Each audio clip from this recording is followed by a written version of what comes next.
આપણે આજે બટેકાનું શાક બનાવીશું. આપણે બટેકાને આવી રીતે બધા સમારી લઈશું. રાઈ, જીરું, હિંગ અને હળદર અને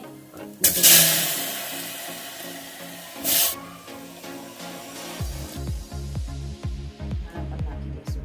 સ્વાદ આપણે સરસ આવે.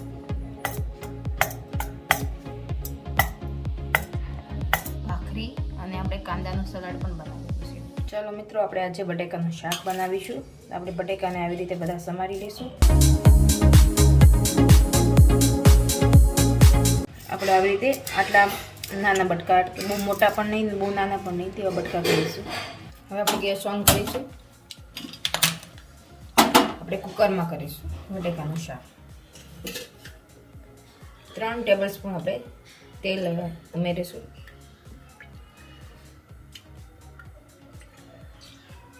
હવે આપણે બટેકાનું શાક વઘાર કરીશું. તેમાં આપણે રાઈ, જીરું, હિંગ અને હળદર.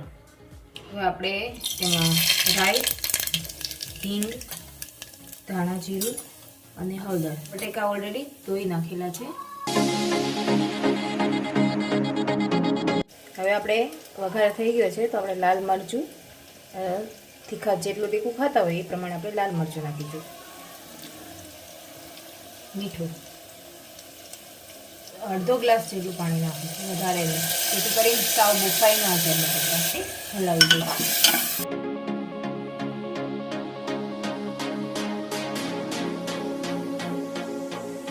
હવે આપણે કુકરને બંધ કરી દઈશું અને ગેસ આપણે ધીમો રાખીશું, બહુ ફૂલ નહીં રાખીએ. અને આપણે 10 મિનિટ ચડવા દેવાનું છે. 3 સીટી થાય એટલે બંધ કરી દેવાનું. બટેકા શાક સાથે ભાખરી મજા આવે ખાવાની, એટલા માટે આપણે બટેકાનું શાક સાથે આપણે ભાખરી બનાવીશું. હવે એમાં આપણે સ્વાદ અનુસાર મીઠું નાખી દઈશું. 1.5 પાઉં તેલ નાખીશું. મોણ દઈ દઈશું ભાખરીને.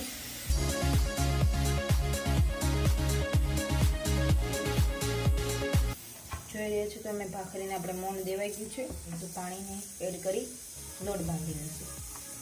બહુ કઠણ પણ નહીં રાખીએ આપણે લોટ, અને બહુ ઢીલો પણ નહીં, મીડિયમ લોટ રાખશું આપણે ભાખરીનો.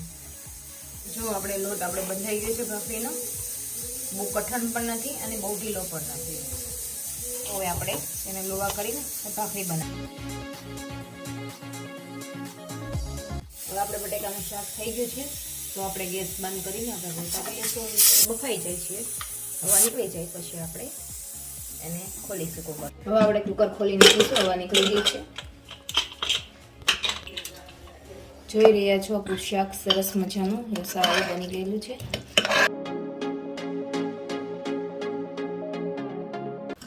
હવે આપણે તેને એક બાઉલમાં કાઢી લઈશું.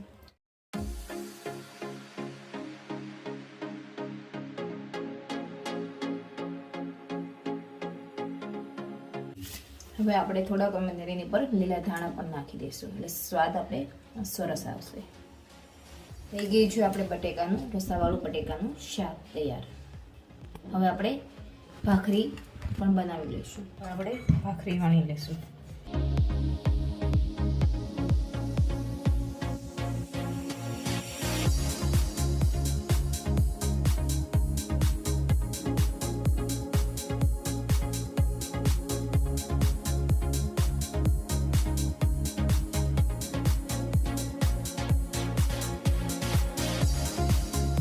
ભાખરીમાં તાવડીમાં નાખી દીધી છે.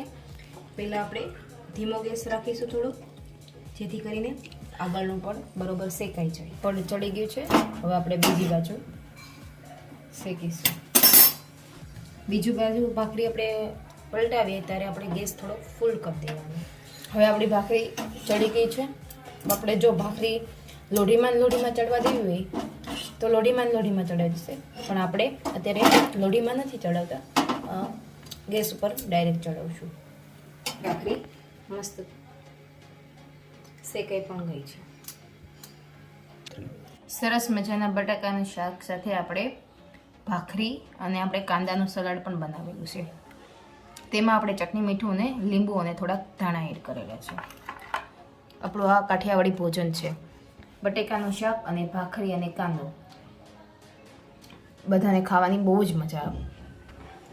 જો તમને મારી રેસીપી પસંદ આવી હોય તો લાઈક કરજો, શેર કરજો અને સબસ્ક્રાઈબ કરજો. Thank you so much.